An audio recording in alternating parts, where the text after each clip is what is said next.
أعوذ بالله من الشيطان الرجيم. بسم الله الرحمن الرحيم.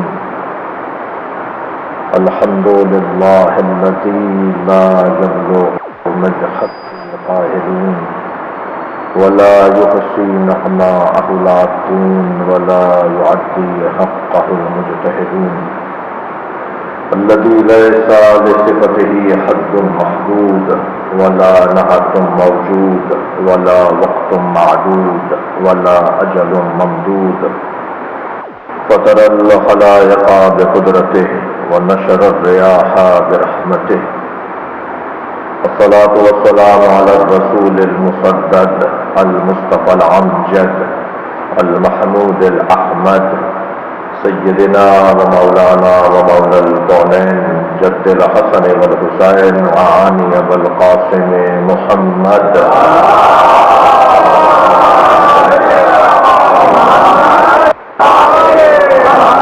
وآله الطيبين الطاهرين المعصومين الذين قال الله إنما يريد الله ليذهب عنكم الرجس أهل البيت يطهركم تطهيرا.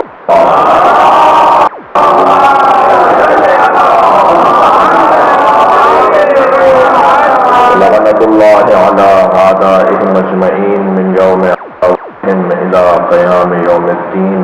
أما بعد، قال الحكيم في قرآن الكريم: بسم الله الرحمن الرحيم. أم يحسدون الناس على ما آتاهم الله من فضله وقد آتينا آل إبراهيم الكتاب والحكمة وآتيناهم ملكا عظيما. صلوات.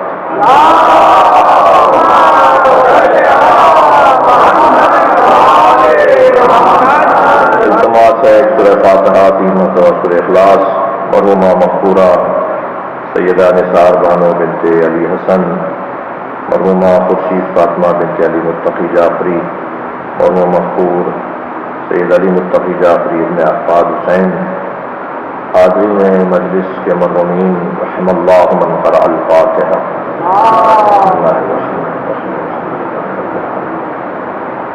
الرحمن الرحیم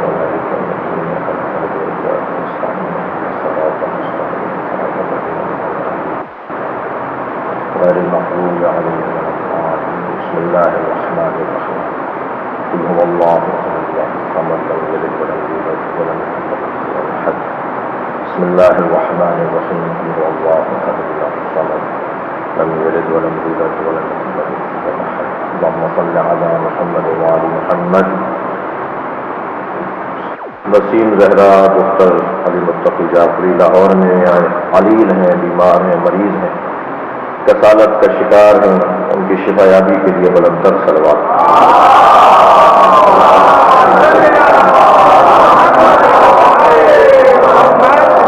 سورہ مبارکہ نساء کی 65ویں آیت میں نے آپ کے سامنے تلاوت کی ہے. اللہ اپنے کلام میں ارشاد فرما رہا ہے: ام یحسدون الناس، اور حسد کرتے ہیں لوگوں سے. حسد کرنے والوں کا نام اللہ نہیں بتا رہا. ام یحسدون الناس، اور حسد کرتے ہیں لوگوں سے، علی ما آتاہم اللہ من فضلہ، اس بات پر کہ اللہ نے انہیں اپنے فضل سے نوازا ہے. صلوات پڑھنے کا موقع ہے.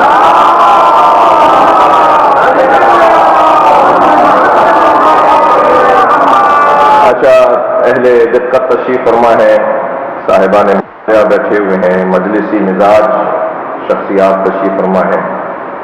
قرآن کی فصاحت و بلاغت، قرآن کا اعجاز، قرآن کا معجزہ ہونا اس وجہ سے ہے کہ قرآن کے الفاظ میں اتنی وسعت ہے، قرآن کے الفاظ میں اتنی گہرائی ہے، قرآن اتنا فارمولوں کی طرح، قوانین کی طرح بلکہ میں کہہ دوں کہ قوانین بنانے والے بھی قرآن پڑھیں تو قرآن قانون اچھا بنا، قانون کی کتاب ہے اور منبع قوانین ہے، ماخذ قوانین ہے اور مصدر قوانین ہے کہ اگر قانون سازی کرنی ہے تو قرآن کا انداز اور قرآن کی روش دیکھنی ہوگی۔ وہ تو نام نہیں لیتا کسی کے، اور جہاں ضرورت پڑتی ہے تو پورا سورہ بھی ابو لہب پر اتار دیتا ہے۔ صلوات پڑھیں ذرا محمد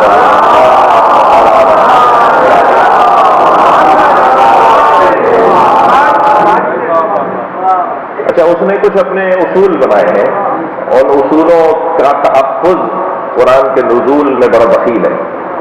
قرآن کے الفاظ کی بندش میں اور آیات قرآنی میں ان اصولوں کو بہت دخالت حاصل ہے۔ مثلا اصول کیا ہے؟ اِنَّا نَحْنُ نَزَّلْنَا الذِّكْرَ وَإِنَّا لَهُ لَحَافِظُونَ، ہم نے اس ذکر کو، قرآن کے ناموں میں، قرآن کے کوئی 10 نام ہیں، ان ناموں میں ایک نام قرآن کا ذکر ہے، ہم نے اس ذکر کو نازل کیا ہے اور ہم ہی اس کی حفاظت کرنے والے ہیں۔ اب قاعدہ یہ ہوا کہ قرآن کو اللہ نے نازل کیا ہے اور حفاظت بھی وہ کرے گا، تو کوئی پہرا نہیں بٹھانا، کوئی فورس نہیں لگانی، کوئی کسی کو راضی کر کے زبان بندی نہیں کرنی، اسے خاموش نہیں کرنا، یعنی مادی چیزوں کے ذریعے سے وہ قرآن کا تحفظ نہیں کرے گا، خود قرآن اپنا محافظ بن جائے گا۔ ماہ مبارک رمضان ہے، قرآن کی بہار کا مہینہ ہے۔ چند جملے ذرا سماعت فرما لیجیے گا۔ قرآن کے کھلنے کا زمانہ ہے، قرآن کے کھلنے کا زمانہ ہے، قرآن تاپوں سے اتر کر ہاتھوں میں آ گیا ہے، قرآن بہت خوش نظر آ رہا ہے اس لیے کہ اسے پڑھا جا رہا ہے۔ البتہ کچھ لوگوں کو نہ جانے کہاں فہمی ہے کہ اگر قرآن شروع کریں گے تو ختم بھی کرنا پڑے گا، اور اس وجہ سے وہ شروع بھی کرتے ہیں کہ کہیں ایسا نہ ہو کہ ہمیں پھر ختم بھی کرنا پڑ جائے، کہاں 30 پارے پڑھیں گے، لیکن یہ انتہائی غلط فہمی ہے۔ ایک آیت بھی اگر پڑھ لی گئی تو پورا قرآن پڑھنے کا ثواب۔ ماہ مبارک رمضان کے روزوں کا 10 سال مسلسل روزے رکھتے رہیں نا تو ایک روزے کے برابر ثواب نہیں ملے گا۔ بڑی آسانی سے بعض لوگ روزہ چھوڑ دیتے ہیں اور اہمیت کے حامل اس مہینے کو نظر انداز کر دیتے ہیں بعض افراد۔ میں انہی سے بات کر رہا ہوں، انہی کیوں کہہ رہا ہوں، اگر کچھ کہہ رہا ہوں تو نہیں۔ اگر ماہ رمضان کا ایک روزہ برابر تولا جائے نا، کہ ایک روزے کا دم، طاقت، ثواب کتنے روزے برابر میں رکھیں تو ہو جائے، 10 سال مکمل روزہ رکھا جائے تب بھی اس ایک روزے کا ثواب نہیں ملے گا جو ماہ رمضان کا روزہ ہے۔ بھائی بعد میں قضا کر لیں گے، بعد میں قضا کرنے سے عذاب سے تو بچا جا سکتا ہے، ثواب وہ نہیں ملے گا۔ بہت دو علیحدہ باتیں ہیں۔ صلوات پڑھیں محمد وآلہ۔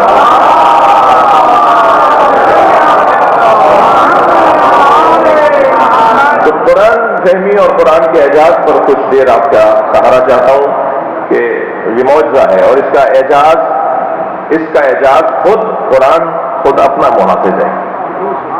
لہذا قرآن میں وہ نام اللہ نے نازل نہیں کیے جی جن کی وجہ سے کائنات بنائی، جو مجسم قرآن ہے، جو بولتے قرآن ہے، جو نظر آنے والے قرآن ہے۔ اور یہ میرا جوش عقیدت نہیں ہے، مولا علی خود فرماتے ہیں وہ جو نیزوں پر اٹھے ہوئے قرآن ہے وہ گوشت ہوا قرآن ہے، میں تمہارے سامنے مجسم قرآن ہے۔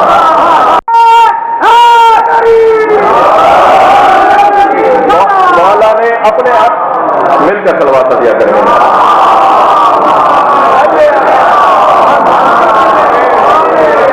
جسے ہم قرآن ناطق کہتے ہیں، بولتا ہوا قرآن، قرآن ناطق، مجسم قرآن، پیکر علم الہی، ان کے نام قرآن میں نازل نہیں کیے۔ سورۃ الفاطمہ نہیں ہے قرآن میں، مولا علی کے نام کا سورہ نہیں ہے، حضرت مریم کا ہے۔ انسان کا یہ پرانا مزاج ہے کہ جو رحلت کر گیا اس سے کوئی غرض نہیں ہے، جو موجود ہے اس کو ماننا نہیں۔ ایک صلوات پڑھنے محمد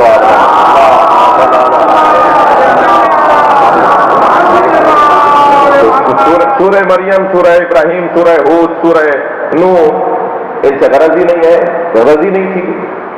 حضرت نوح سے اب کیا مسئلہ ہے؟ قرآن کے زمانے کی بات کر رہا ہوں، نزول قرآن، عصر قرآنی کی بات ہو رہی ہے۔ حضرت ابراہیم سے کوئی غرض ہی نہیں ہے، حضرت موسیٰ سے کوئی غرض ہی نہیں ہے، حضرت ہود سے کوئی مسئلہ ہی نہیں ہے، حضرت مریم کے ساتھ کوئی مسئلہ ہی نہیں ہے اب۔ لیکن اگر جناب زہرا کے نام کا سورہ نازل ہو جاتا تو قرآن کا تحفظ سوال میں آ جاتا ہے۔ جو سیدہ کے دروازے کو جلا سکتے ہیں وہ قرآن کا انکار بھی کر سکتے ہیں، جو جناب زہرا مولا علی کے فضائل کا انکار کر سکتے ہیں وہ قرآن کے خلاف بھی ہو سکتے ہیں۔ لہذا اللہ نے خود قرآن کے اندر اس انداز سے آیتوں کو نازل کیا کہ قرآن محفوظ رہے۔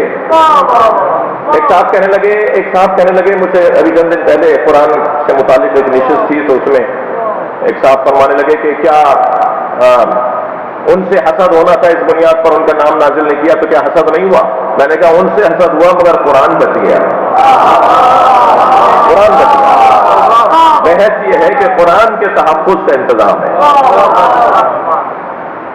اس آیہ کریمہ میں جو میں ابھی آپ کے سامنے تلاوت کر رہا ہوں اور اس کی تفسیر کے اندر ہم غور کرنا چاہیں گے، اس آیہ کریمہ میں بھی اللہ نے حسد کرنے والوں کے نام نہیں لیے، ان کے نام بھی نہیں لیے اللہ نے کہ جن سے حسد ہوگا، بلکہ بتا دیا کہ کن سے حسد ہوگا۔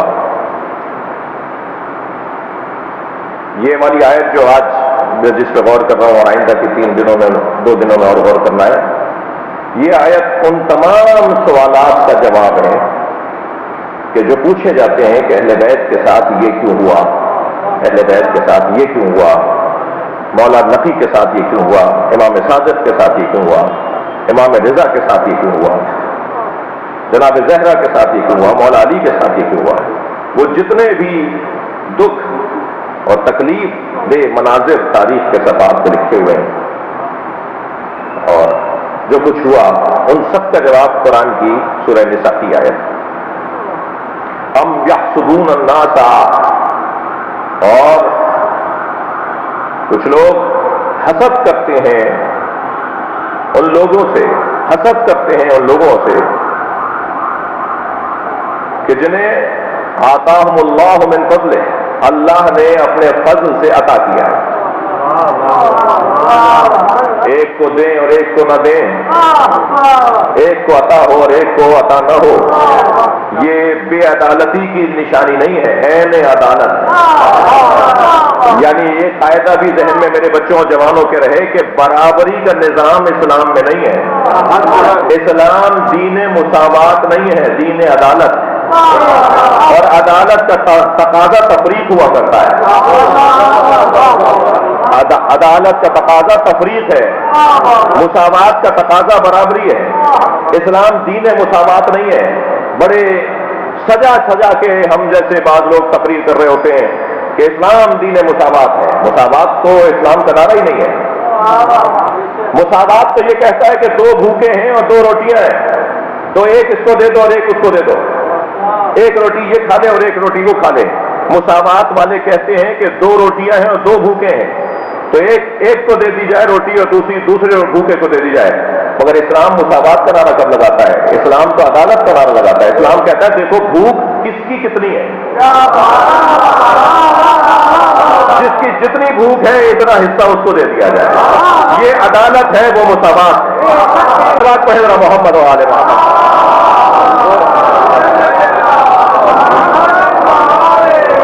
اس سے بہتر اور بلند صلوات نبی کی بات۔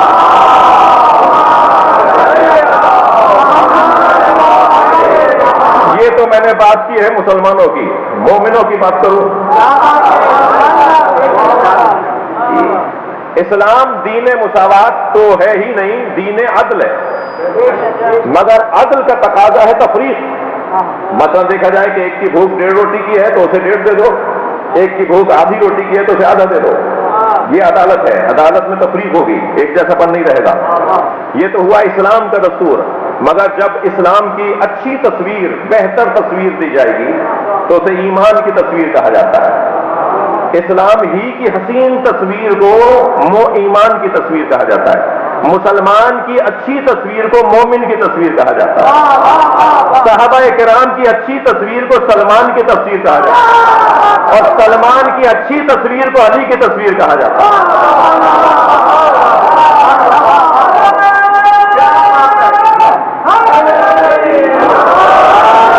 اسلام کہتا ہے کہ تفریق لے کر آؤ، عدالت لے کر آؤ، اور ایمان کا تقاضا عدل نہیں ہے، مواسات ہے، مواسات، مساوات، مواسات۔ میرے بچے جوان ذرا املا ذرا ذہن میں بٹھائیں، میم واو الف الف سے مواسات۔ مواسات اسلام میں بھی ایمان کی ایک اچھی تصویر، یعنی کیا؟ خود نہیں کھائیں گے، خود بھوکا رہیں گے، اسے پیٹ بھر کے کھلائیں گے۔ نہر کے کنارے پانی پی لینا شرعی طور پر، اسلامی تعلیمات کے طور پر جائز تھا، مگر وہ اسلام کی اچھی تصویر ہوتی، وہ ایک مسلمان کی اچھی تصویر ہوتی کہ اس نے جان بچائی ہے اپنی، پانی مل گیا تھا، جان بچانا ضروری ہے، مگر کربلا کے میدان میں مساوات والے نہیں تھے، مواسات والے تھے، جنہیں عباس علمدار کہا جاتا ہے۔ خود نہیں کر کے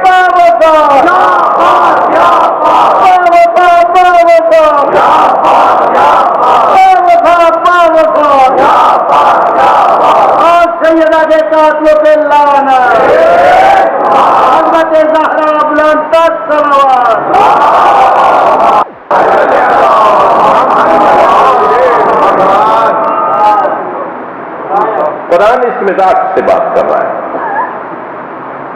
کچھ لوگ ہیں جو ان لوگوں سے حسد کرتے ہیں کہ جنہیں اللہ نے اپنے فضل سے عطا کیا ہے۔ عطا، بخشش، دہش، یہ بے قدر اہلیت ہوا کرتی ہے، بے قدر اہلیت۔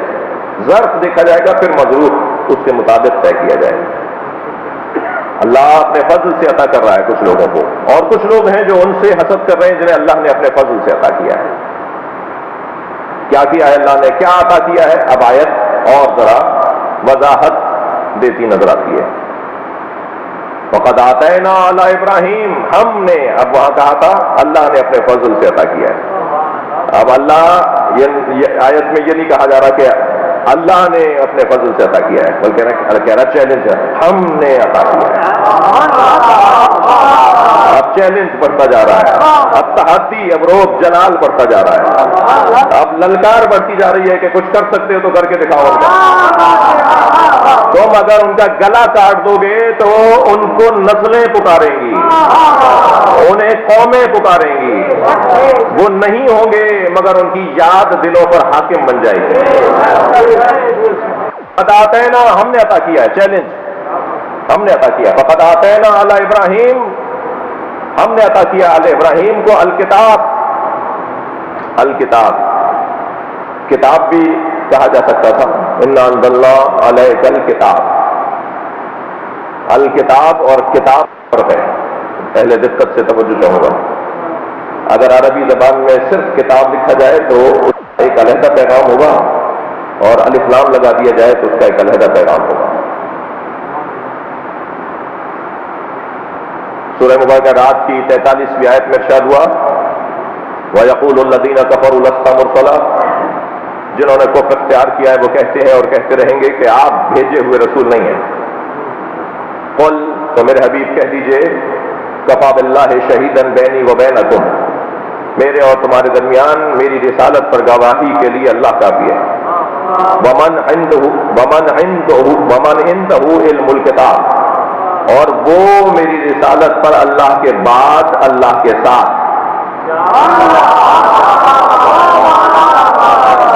اللہ گواہ ہے اور وہ گواہ ہے، ذکر پہلے اللہ کا ہو رہا ہے، لہذا عقیدہ توحید محفوظ رہے، کہیں ایسا نہ ہو عقیدہ ولایت علی بیان کرتے ہوئے توحید ہاتھ سے چلی جائے، لہذا پہلے اللہ کا ذکر ہے۔ پھر ذکر اس کا ہے ومن عندہ علم الکتاب، اور وہ میری رسالت پر گواہی کے لیے کافی ہے. کافی ہے کا جملہ دونوں کے لیے ایک ہی ہے. کفا باللہ، کفا عندہ، علیحدہ سے کفا کا لفظ نہیں ہے. اللہ کافی ہے، اور وہ یعنی کافی ہونے میں دو وجودوں کا ذکر کیا ہے. اللہ کافی ہے اور وہ جس کے پاس مکمل کتاب کا علم ہے.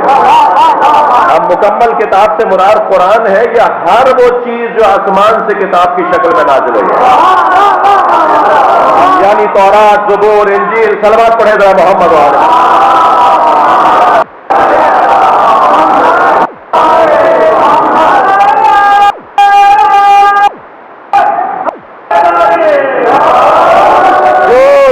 کتاب کی شکل میں آسمان سے اللہ نے صحیفے، صحف ابراہیم و موسیٰ، تورات، زبور، انجیل، قرآن کے نام تو ہمیں بتا دیے گئے، اس لیے ہمیں نام یاد رہ گئے.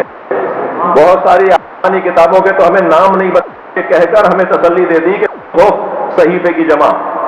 بہت ساری کتابیں آسمان سے آئی ہیں، بہت ساری کتابیں آسمان سے آئی ہیں. وہ ساری کتابیں جو آسمان سے ہیں من عنده علم الکتاب. اور یہ صرف نعرہ، یہ صرف بات نہیں ہے، بلکہ مولا اعلان کرتے نظر آتے ہیں لو سنیت لی الوسادہ، لو سنیت لی الوسادہ، میرے لیے اگر مسند قضاوت کو بچھا دیا جائے لفتا تو اہلا توراتے ہیں، میں تورات والا فیصلہ تورات کے مطابق، اہلا انجیل کا فیصلہ انجیل کے مطابق، زبور والوں کا فیصلہ کے مطابق کروں گا، قرآن والوں کا فیصلہ قرآن کے مطابق کروں گا. اور تورات، زبور، انجیل اور قرآن پکار کے کہ جو فیصلہ علی کا ہے وہی ہمارا ہے.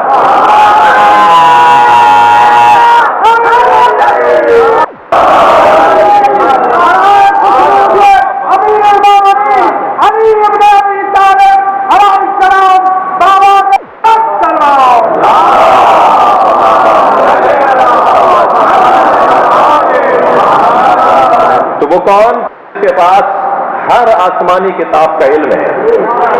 محرم کی مجالس میں اس ممبر سے میں یہ کہہ چکا ہوں کہ مولا نے یہ کہہ کر کہ میں انجیل والوں کا فیصلہ، زبور والوں کا فیصلہ، تورات والوں کا فیصلہ کروں گا، یہ کہہ کر علی نے اپنے وسعت علم کا بھی اعلان کیا ہے. علی کا علم کتنا ہے اس کا اعلان بھی علی مولا نے کر دیا، اور اس کا اعلان بھی کر دیا کہ میرا دروازہ عیسائیوں کے لیے کھلا ہوا ہے، میرا دروازہ یہودیوں کے لیے کھلا ہوا ہے، ہر سوالی کے لیے میرا دروازہ کھلا ہوا ہے. وسعت قلب علی بن ابی طالب، اور جو جس سے محبت کرتا ہے اس کی عادتوں کو، اس کی صفات کو اپناتا ہے. یہ تو قاعدہ ہے، یہ تو قانون ہے. جس سے بھی آپ کو پیار ہوگا اس کی ادائیں آپ کو اچھی لگیں گی. تو مولا کائنات سے اگر پیار ہے تو علی کی ایک ادا یہ ہے کہ کسی کے لیے دروازہ بند نہیں کرتا. صلوات پڑھنے مولا کی ذات پر.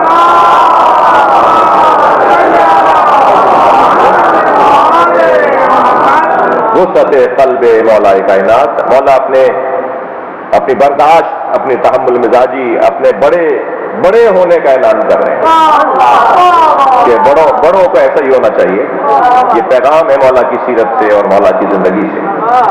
تو وقد آتینا آل ابراہیم، ہم نے آل ابراہیم کو عطا کیا، ہم نے آل ابراہیم کو عطا کیا.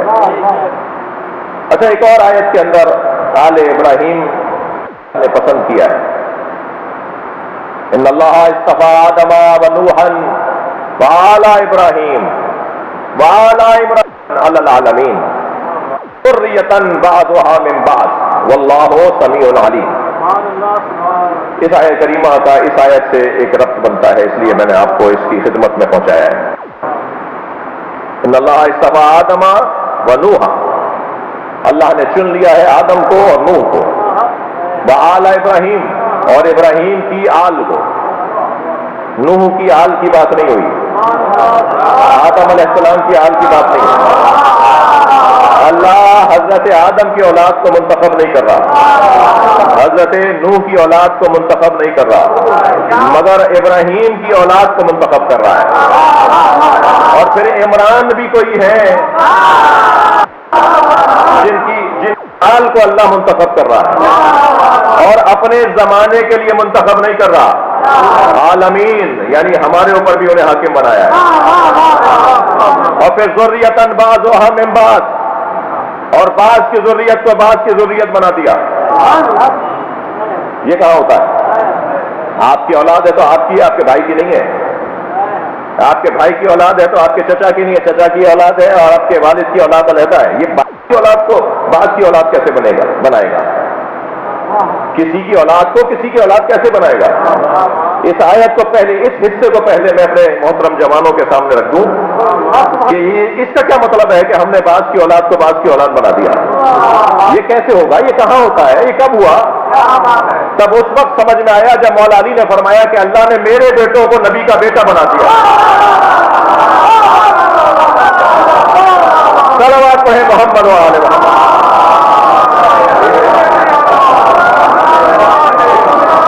بھائی آیت کی تفسیر کرے گی نا؟ یہ آیت کہہ رہی ہے کہ ہم نے بعض کی اولاد کو بعض کی اولاد بنا دیا۔ دوسری آیت سورہ مبارکہ آل عمران میں ارشاد ہو رہا ہے ہم اپنے بیٹے لاتے ہیں، تم اپنے بیٹے لے آؤ۔ نبی جنہیں اپنے بیٹوں کے طور پر لے کے گئے وہ علی کے بیٹے ہیں۔ یہ کمال ہے عظمت مولا کائنات کے لیے کہ علی کی اولاد کو اللہ نے مصطفیٰ کی اولاد بنا دیا۔ اب قیامت تک علی و بطول کے بچے نبی کے بچے کہلائیں گے۔ صلوات پڑھیں محمد و آل محمد۔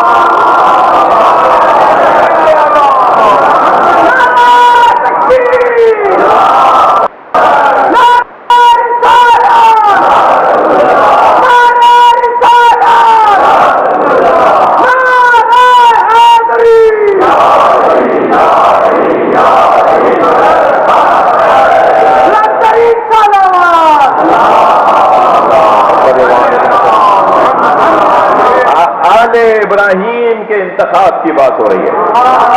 ان اللہ اصطفیٰ آدم و نوحا، ہم نے آدم کو چنا اور نوح کو چنا، وآل ابراہیم، اور ابراہیم کی آل کو، نسل کو چنا ہے۔ حضرت آدم کی اولاد کو نہیں چنا، اس لیے کہ اولاد کی قاتل ہے۔ بیٹا، ایک بھائی دوسرے بھائی کو قتل کر رہا ہے، قابیل حابیل کو، بڑا غیرت رکھتے تاریخ حسد میں پہلا حسد کی تاریخ کا پہلا حسد کی تاریخ میں پہلی مرتبہ اگر کسی کو کسی سے حسد ہوا ہے تو وہ قابیل کو حابیل سے ہوا ہے۔ اور حسد کی کوئی وجہ تو ہوتی ہے، بلا وجہ تو حسد نہیں ہوتا جی۔ ایک سبب تو یہ تھا کہ حابیل جو تھے، جو مقتول تھے، ان کی قربانی قبول ہو گئی تھی اور قابیل کی قربانی قبول نہیں ہوئی، تو قابیل کو حابیل سے حسد ہوا۔ ایک سبب یہ، سلوات رہ دیا کریں گے محمد۔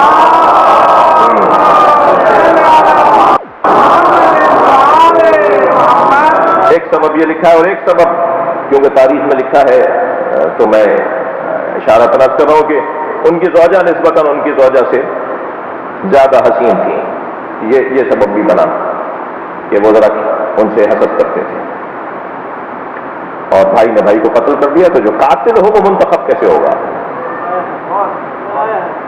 قاتل تو منتخب نہیں ہوگا، اللہ نہیں چنے گا اسے جو قاتل ہو، اس لیے آل آدم کو اللہ نے منتخب نہیں کیا۔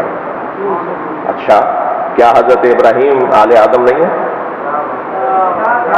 کیا حضرت نوح آل آدم نہیں ہے؟ کیا حضرت عمران آل آدم نہیں ہے؟ کیا سبھی آدمی نہیں ہے؟ سبھی آدمی ہیں، لیکن عزیزان گرامی وہاں علیحدہ سے ذکر کر کے رہنمائی کی ہے کہ ذرا اس آل پر جو بلا واسطہ اور بلا فاصلہ اولاد ہے اس پہ غور کرنا۔ جو بلا فاصلہ اولاد ہو نا، جو بلا واسطہ اولاد ہو، ان کا مقام اور ان کی اہمیت اور ان پہ توجہ ضروری ہے. لہذا ائمہ اہل بیت نے 8 مثالیں ایسی ملی ہیں جنہوں نے اپنے امام سے، اپنے مولا سے اولاد ہوتے ہوئے دوری اختیار کی. جی 800 مثالوں میں 8 مثالیں ہیں. بس اتنا فرق ہے، میں نے محاورتن کہا ہے. 8 مثالیں ملی ہیں جو بلا فصل اور بلا واسطہ امام کی اولاد تھے اور امام سے ان کا وہ تعلق نہیں تھا جو ہونا چاہیے تھا. جن میں مثلا ایک مثال دی جاتی ہے محمد حنفیہ کی کہ انہوں نے دعوی امامت کیا. ایک مثال دی جاتی ہے جعفر طباط کی، امام علی نقی علیہ السلام کے فرزند، امام عسکری کے بھائی، امام وقت کے، امام زمانہ کے چچا.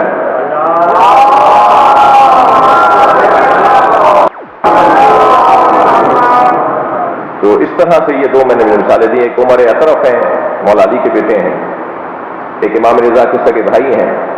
اس طرح 8 مثالیں ملتی ہیں کہ جنہوں نے ائمہ اہل بیت سے بلا فصل ان کا تعلق تھا، بلا واسطہ ان کا تعلق تھا اور وہ نہیں تھے جیسا ہونا چاہیے. اس کے لیے آیت اللہ مراشی نجفی، آیت اللہ العظمیٰ شہاب الدین مراشی نجفی نے ایک قاعدہ دیا ہے، ایک فارمولہ دیا ہے. وہ فرماتے ہیں کہ جو بلا واسطہ بلا فاصلہ امامزادے ہوں، فرزند امام ہوں، ان کے ہاں اگر کوئی مثال ایسی ملے کہ جو شایع نشان نہ ہو تو ہمیں علل اسباب اور وجوہات اور حالات کے اوپر غور کرنا ہوگا کہ کیا حالات تھے، کیا مسائل تھے. مثلا آپ یہی 2 مثال لے لیجئے، حضرت محمد حنفیہ کی اور حضرت جعفر طباط کی. تو محمد حنفیہ نے اگر دعوی امامت کیا اور امام حسین کے بعد اپنی امامت کی طرف لوگوں کو متوجہ کیا اور ایک مدت تک یعنی کئی مہینوں تک کے ماحول بنا، تو آخر کیا ہوا؟ کیا وہ امام مانے گئے؟ کیا انہوں نے اپنی اس دعوے کے اوپر اپنی جان دے دی؟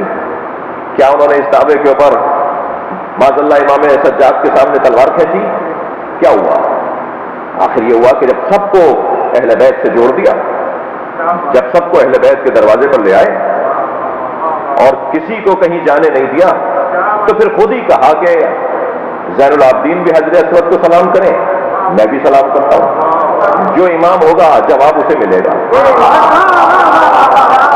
بھائی وہ تو جانتے تھے نا کہ مجھے جواب نہیں ملے گا.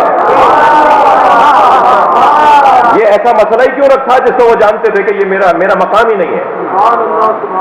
اور امام سجاد نے فرمایا جو میرے چچا نے اعلان کیا ہے میں اس کے اوپر آمادہ ہوں. اب سارا شہر ہے، سارے چاہنے والے ہیں، ایک لاتعداد مجمع ہے، اور دونوں ادھر امام کا دعویٰ بے اس معنی میں دعویٰ نہیں ہے، کوئی امام اعلان نہیں کر رہے، لوگ کسی کو سمجھا نہیں رہے کہ میں امام ہوں، خود ان کا وجود پکار کے بتا رہا ہے کہ امام ہوں. مگر ادھر وہ کہہ رہے ہیں کہ میں امام ہوں، اور پھر کہتے ہیں ہم میں سے امام ظاہر ہے وہ چچا ہیں، وہ بھتیجے ہیں، وہ بڑے ہیں، یہ کم سن ہیں، تو ہم دونوں جا کے حجر اسود کو سلام کریں گے، جس کا جواب آ جائے گا وہی امام. امام زین العابدین نے فوراً تسلیم کر لیا. امام نے فرمایا جیسا چچا کہہ رہے ہیں ایسے ہی ہوگا، اور گئے ہیں خانہ کعبہ کا طواف کرنے کے بعد حجر اسود کو جا کے سلام کیا. پہلے سلام کیا حضرت محمد حنفیہ نے. حتیٰ بعض جگہ یہ ہے کہ پہلے سلام کے بعد کسی کی آواز آئی مجمع میں سے کہ ایک دفعہ اور سلام کیجیے، پھر دوبارہ، پھر تیسری مرتبہ کوئی جواب نہیں.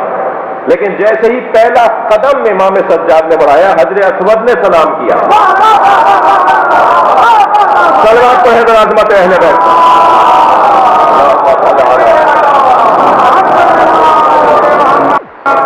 تسلیم کر لیا انہوں نے. محمد حنفیہ رضوان اللہ تعالیٰ علیہ انہوں نے تسلیم کر لیا.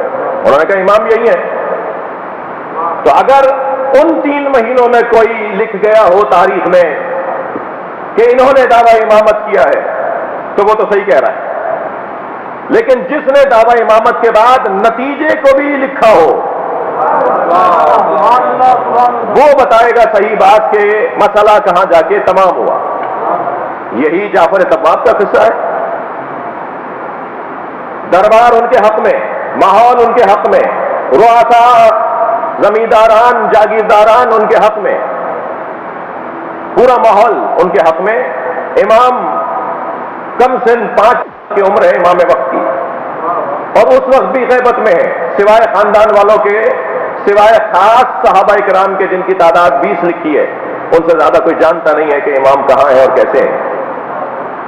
سارا ماحول جانتا ہی نہیں ہے، یعنی وہ ماحول ہی نہیں ہے. اور سر حضرت جعفر طباغ اپنی امامت کی طرف لوگوں کو متوجہ کر رہے ہیں. جب سب جمع ہو گئے، ایک جملے پڑھ کے چچا پیچھے ہٹیے میں نماز پڑھاؤں گا، پیچھے ہٹ گئے. جو دعویٰ کرنے والا ہوتا ہے، جو جاہ طلب ہوتا ہے، جو کرسی کا پجاری ہوتا ہے، وہ ایک جملے پہ پیچھے ہٹنے والا نہیں ہوتا. امام نے آ کر کہا چچا پیچھے ہٹیے نماز میں پڑھاؤں گا بابا پر. اور امام عسکری کا جنازہ تھا. امام زمانہ 5 سال کی عمر میں آ کے کھڑے ہوئے. حضرت جعفر طباغ پیچھے آ کے کھڑے ہو گئے اور انہوں نے نماز پڑھی، سارے ماحول نے نماز پڑھی، اور کچھ ہی دیر کے بعد وہ جیسے ہی نماز مکمل ہوئی دوبارہ اپنے بیت الشرف میں امام تشریف لے گئے. تو یہ 2 مثالیں، اگر بلا فاصلہ اور بلا واسطہ کوئی امامزادہ ایسی بات کرے تو اس کے لیے آیت اللہ مرشی نجفی نے قاعدہ یہ دیا ہے کہ جلدی فیصلہ نہ کرو. صلوات پڑھنے کا محمد وعلیہ.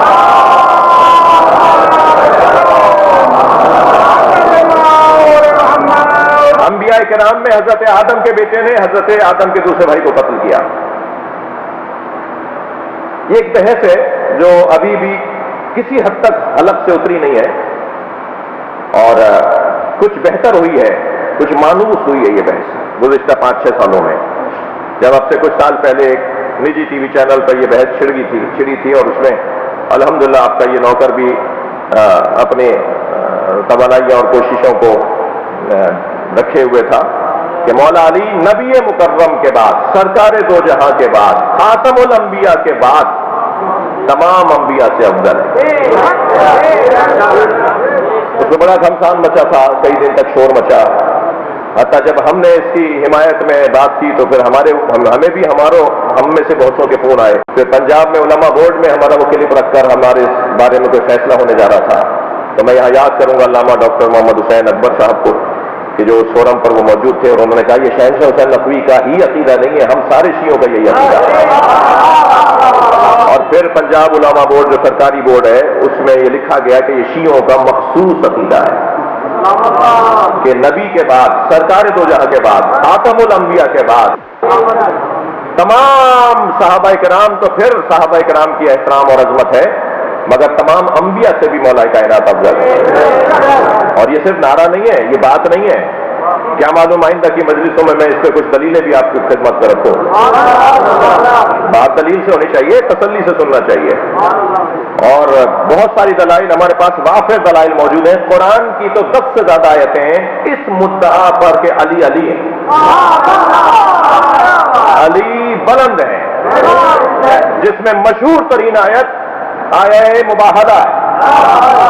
روشن ترین آیت مولا کائنات کی افضلیت کے اوپر آیہ مباہلہ ہے، جس میں سرکار نے فرمایا فَقُلْ تَعَالُوا نَدْعُوا أَبْنَاءَنَا وَأَبْنَاءَكُمْ، ہم اپنے بیٹے لاتے ہیں تم اپنے بیٹے لاؤ.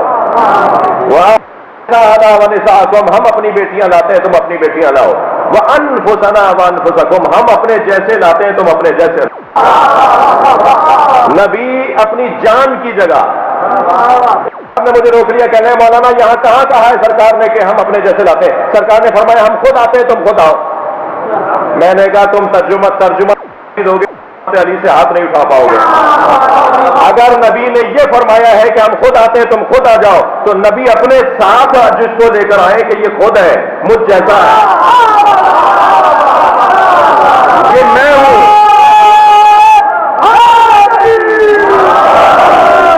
مولا تو ساتھ لائے ہیں. اگر کہا تھا ہم خود آتے ہیں تم خود آ جاؤ، تو خود تو آئے تھے، یہ علی کو کیوں لائے؟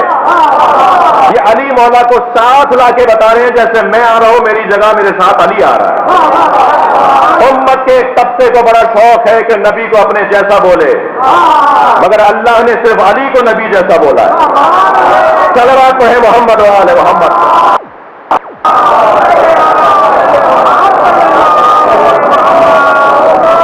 قس الہذا مثالیں ہمارے پاس وافر ہیں. رجت کا عقیدہ ہمارا مخصوص عقیدہ ہے، کاٹ دو گلا ہمارا جی، رجت کا عقیدہ ہمارا مخصوص عقیدہ ہے، گلا کاٹ دو ہمارا. شفاعت کا عقیدہ ہمارا متفقہ ہے، اختلافی نہیں ہے، کاٹ دو گلا ہمارا.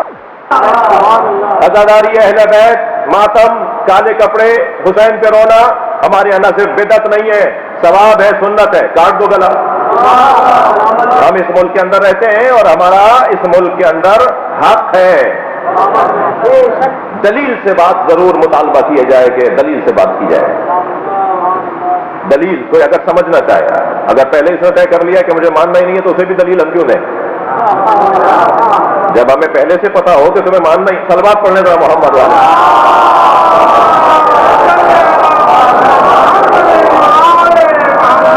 آل آدم کو اللہ نے منتخب نہیں کیا، آل نوح کو اللہ نے. کیا ہوا؟ حضرت نوح کا بیٹا، حضرت نوح کی زوجہ، اہل و عیال بولتے ہیں نا، حضرت نوح کی زوجہ، حضرت نوح کا بیٹا. لیکن نہیں، آل ابراہیم، آل عمران. یہ آل عمران کون ہے؟ یہ کون عمران ہے؟ ابو طالب، ابو طالب محسن اسلام، محسن اسلام، محسن اسلام، سیدہ قاتل باللہ حضرت زہرا بلند صلوات.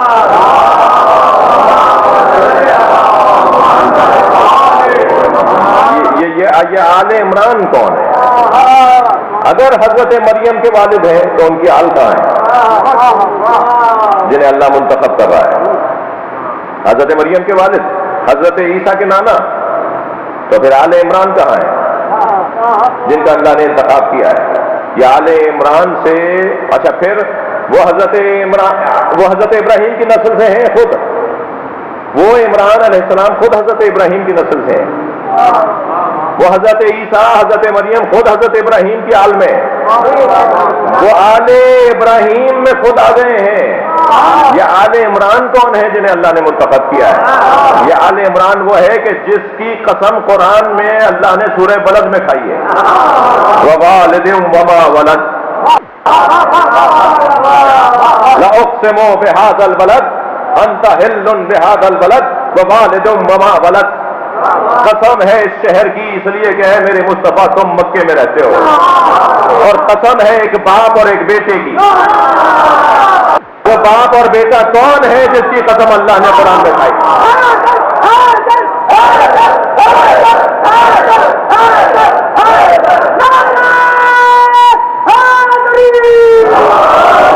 وہ باپ جس کی قسم اللہ کھا رہا ہے اسے ابو طالب کہا جاتا ہے. وہ بیٹا جس کی قسم اللہ کھا رہا ہے اسے علی ابن ابی طالب کہا جاتا ہے. سرکار کی قسم کھائی ہے ایک باپ اور ایک بیٹے کی قسم. تفسیر پڑھنے کے بعد بات کر رہا ہوں آپ سے.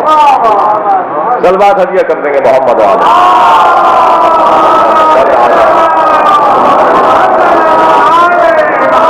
توجہ کر لیا آپ نے.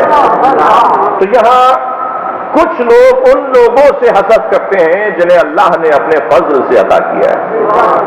وقد آتینا آل ابراہیم، ہم نے عطا کیا ہے آل ابراہیم کو الکتاب، مکمل علم عطا کیا ہے. ہر بات کا علم عطا کیا ہے، ہر بات کا علم عطا کیا ہے. اگر کوئی مولا علی کے دستورات پر عمل کر کے زندگی گزارے تو وہ مومن ہو جاتا ہے. اور مومن، المومن ینظر نور اللہ، مومن کی دل کی آنکھیں کھل جاتی ہیں. وہ چشمے سر سے نہیں دیکھتا، چشمے جان سے دیکھتا ہے. اسے کچھ باتوں کا اندازہ دیکھے بغیر ہو جاتا ہے. وہ کچھ باتیں دیکھنے سے پہلے بتا دیتا ہے. اس کی زبان پر حکمتیں. صلوات پڑھنے کا محمد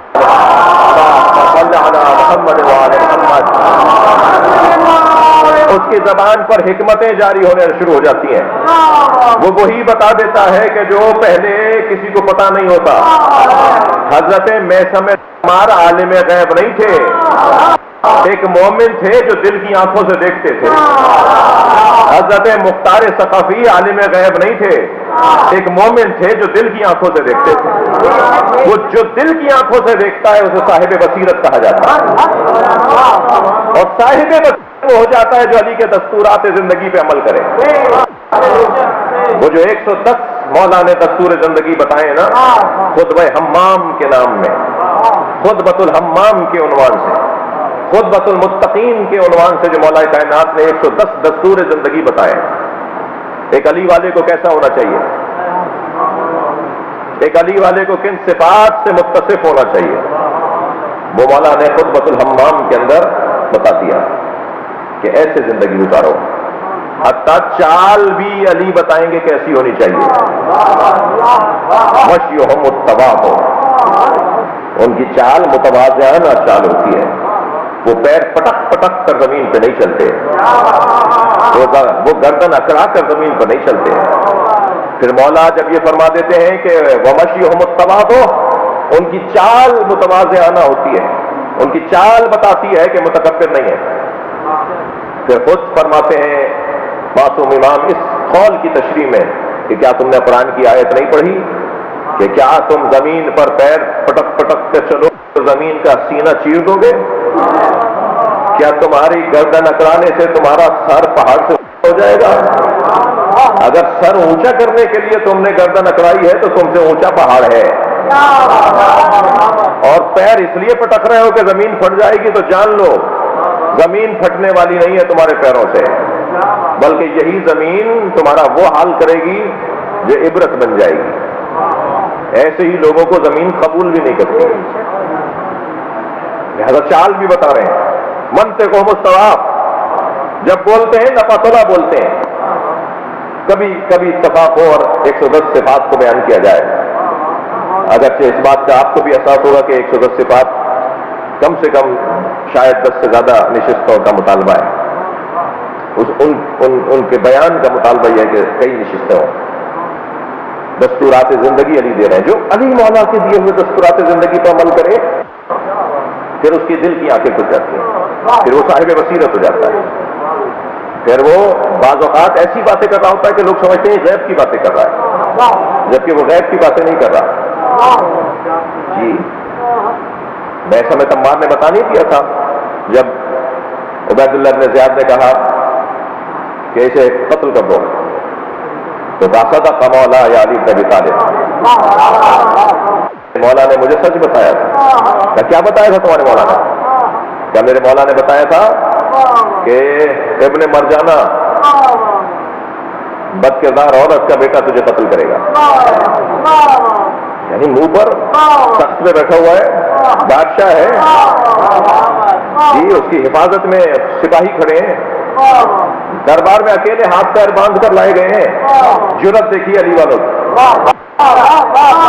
جو سچے ہوتے ہیں نا وہ کسی سے ڈرتے نہیں ہیں، جن کا من سچا ہو، جن کا نظریہ سچا ہو، جو صحیح دروازے پر بیٹھے ہو وہ کسی سے گھبراتے نہیں ہیں۔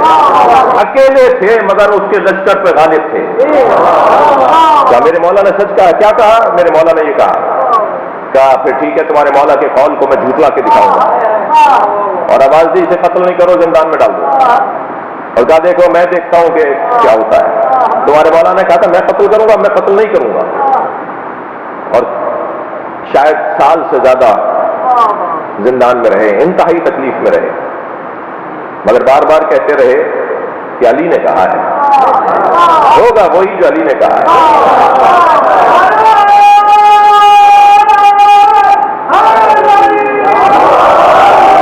اور جب زندانیوں، قیدیوں، اسیروں کے دل میں علی کی محبت ڈالنا شروع کی،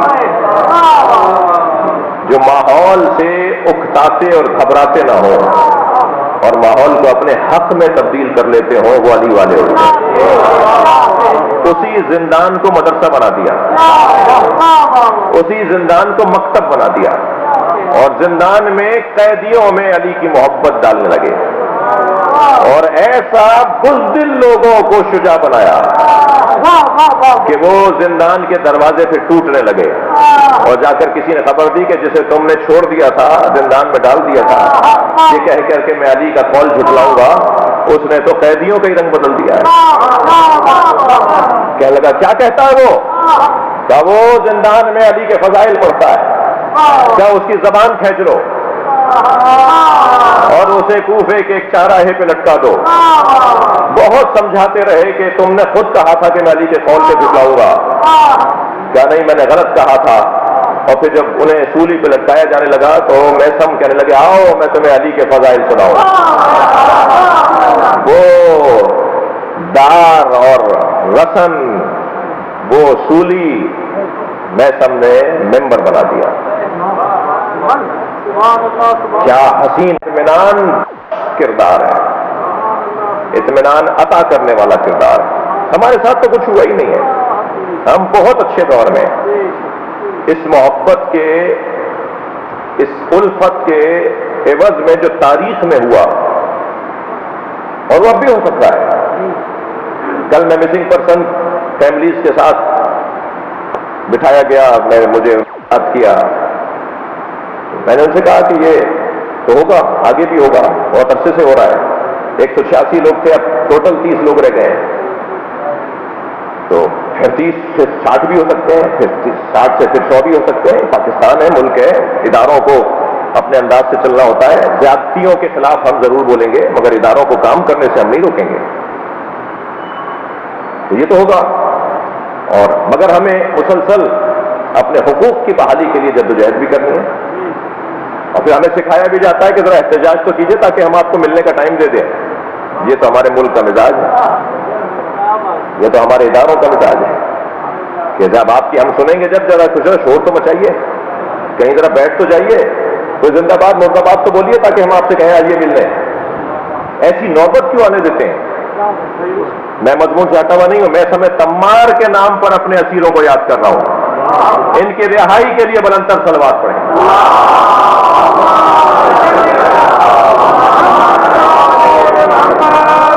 مولا کی محبت فقط آتینا علی ابراہیم الکتاب، ہم نے آل ابراہیم کو کتاب عطا کی ہے۔ اگر آپ سے کوئی پوچھے، آپ سے کوئی کہے کہ آپ مولا کائنات کو افضل کیوں مانتے ہیں، تو میرے بچوں جوانوں قرآن کی آیت پڑھ دینا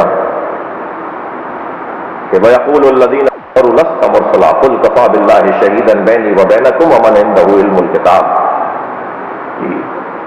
جاننے والے اور نہ جاننے والے برابر نہیں ہیں۔ هَلْ يَسْتَوِي الَّذِينَ يَعْلَمُونَ وَالَّذِينَ لَا يَعْلَمُونَ، کیا جاننے والے اور نہ جاننے والے برابر ہیں؟ جب جاننے والے اور نہ جاننے والے برابر نہیں ہیں تو علی اور برابر نہیں ہے۔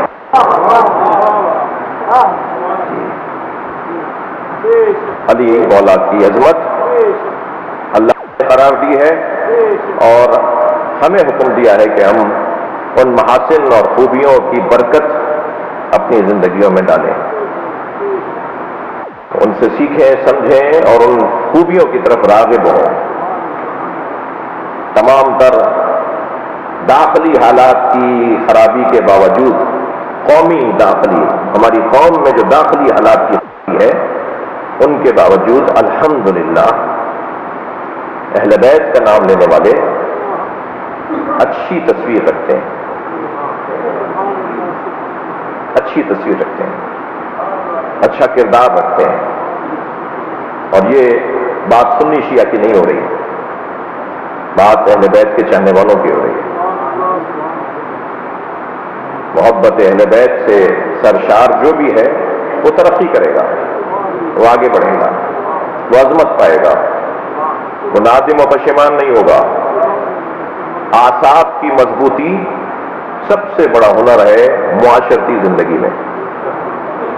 معاشرتی زندگی میں سب سے بڑا ہنر کسی کا کامیاب انسان ہنر اور اس کا سبب اس کی کامیابی کا وہ اعصاب کی مضبوطی ہے، اور اعصاب کی مضبوطی اہل بیت سے زیادہ اور اس کا پیغام، اس کا درس ہمیں نہیں ملتا۔ بات مولا کائنات کی کروں یا جناب زہرا کی؟ ہم تو یہاں جناب سکینہ ہم تو یہاں جناب علی اصغر، ہم یہاں کم سن طفلان مسلم، ننھے ننھے کم سن بچوں کے جو اعصاب کی مضبوطی ہے، کوئی ایک جملہ تو بتائیے جو حضرت مسلم کے بچوں نے محمد اور ابراہیم نے ایسا کہا ہو جو شایان شان عظمت اہل بیت نہ ہو۔ بڑے بڑے لوگوں کے اوطان فتح ہو جاتے ہیں، حالات متغیر ہو جاتے ہیں، کیفیات بدل جاتی ہیں، مگر وہ دونوں شہزادے کیا کہہ رہے ہیں؟ ہمیں 2 رکعت نماز پڑھنے دیں۔ جب اس نے تلوار کھینچی کہنے لگے ہمیں 2 رکعت نماز پڑھنے دو۔ تو نماز پڑھ کے کیا کرو گے؟ کہ آخری وقت میں اللہ کا شکر ادا کریں گے، اس نے ہمیں اس قابل جانا ہے۔ پھر چھوٹا بھائی کہنے لگا پہلے میرا گلا کاٹو، وہ میرا بڑا بھائی ہے۔ بڑا بھائی کہنے لگا پہلے میرا گلا کاٹو، یہ میرا چھوٹا بھائی ہے۔ یعنی بحث ہو رہی تھی، یہ ہو رہی تھی کہ پہلے میں قربان ہو رہا ہوں۔ اعصاب کی مضبوطی۔ جناب سکینہ، کوئی ایک جملہ تاریخ اگر کچھ ہوتا نا، اتنا سجا کے پیش کرتے یہ حسد کرنے والے، اگر کوئی ایک جملہ بھی جھوٹا جملہ بھی مل جاتا نا، اتنا سجا کے پیش کرتے، ہم کربلا رونے والوں کو، ہم کربلا منانے والوں کے سامنے وہ جملہ سجا کے لے کر آتے ہیں، مگر کوئی ایک جملہ جناب سکینہ کی زبان پر آیا، اعصاب کی مضبوطی۔ بلکہ اگر شب عاشور فرمایا بابا چھوٹے چھوٹے بچے مر جائیں گے، پیاس کی شدت ہے، بابا ہمیں پانی پلائیے۔ امام نے اپنے بچی کا ہاتھ پکڑا، خیمے کی پشت کی طرف، پشت خیمہ کی طرف چلے گئے، ایک پتھر زمین سے ہٹایا، تازہ پانی ابلنے لگا۔ اب پیاسا بچہ تازہ پانی دیکھ کر کیا کرے گا؟ 2 قدم آگے بڑھی تھی کہ بابا کی آواز آئی، پھر امت کی بخشش نہیں ہوگی، پھر نانا کی امت بخشی نہیں جائے گی، ہدایت کا نظام مرتب نہیں ہوگا، قیامت تک مکتب ہدایت منظم نہیں ہوگا۔ قربان جائیں حسین کی اس بچی پر۔ وہ بڑھتے جو قدم رک گئے، کہا بابا میں پیاسی رہوں گی۔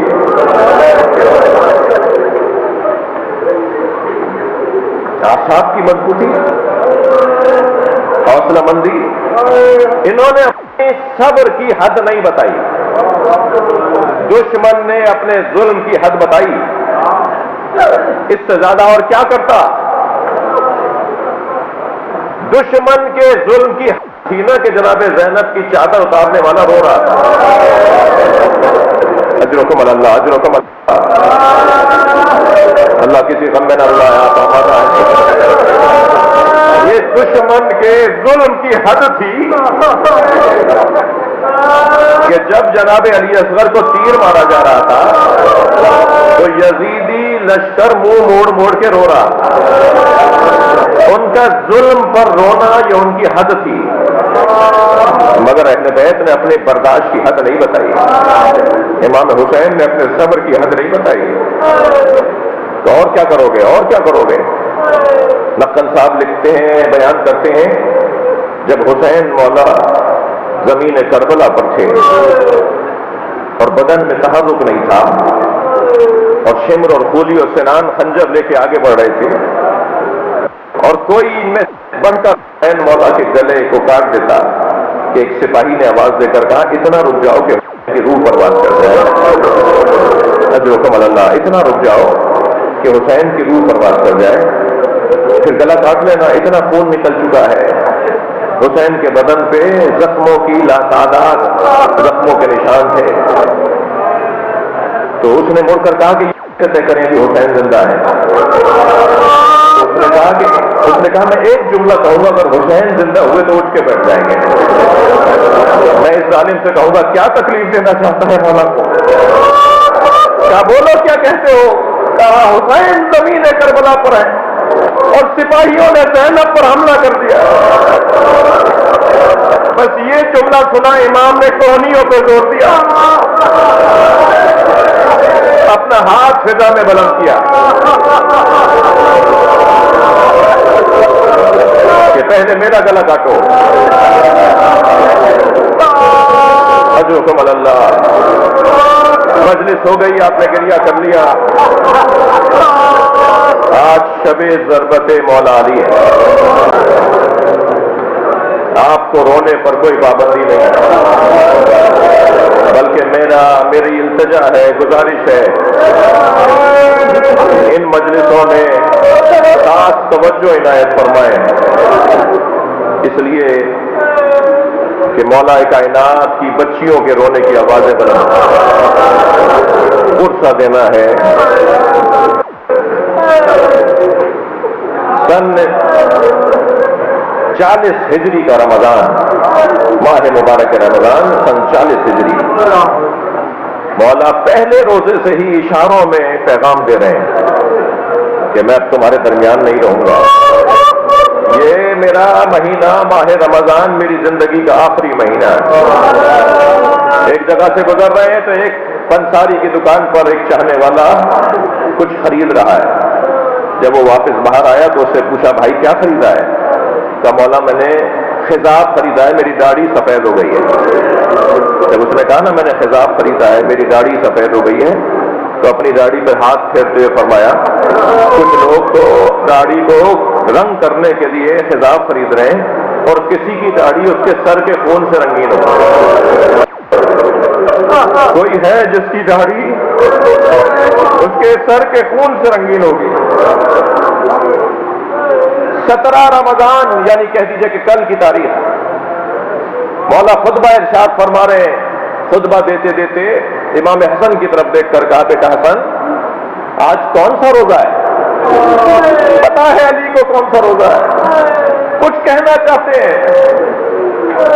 بیٹا حسن آج کون سا روزہ ہے؟ بابا 17واں روزہ ہے۔ پھر مجمع میں دیکھا امام حسین کو، ذکر کا بیٹا حسین عید میں کتنے دن رہ گئے؟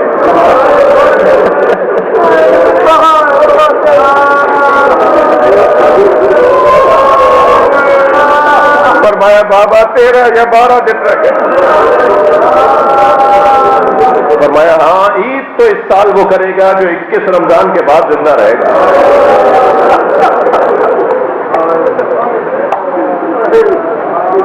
بڑا انتظار تھا علی کو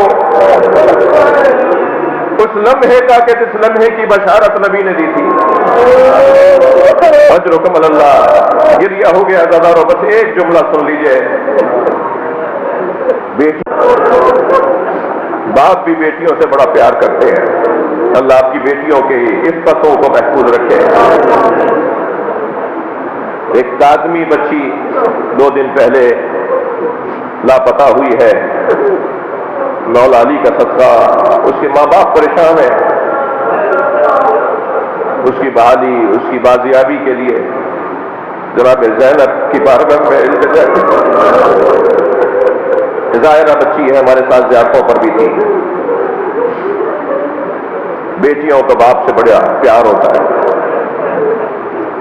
اور یہ منظر میں نے کربلا میں دیکھا۔ زرجنا خبر شہادت پہنچانا تو ڈھونڈ رہا تھا کہ سکینہ کہاں ہے، اسی خیمے پہ جا کے رکا جس خیمے میں سکینہ تھی، اور پیر ایسے مارے زمین پہ جیسے ماتم کر رہا۔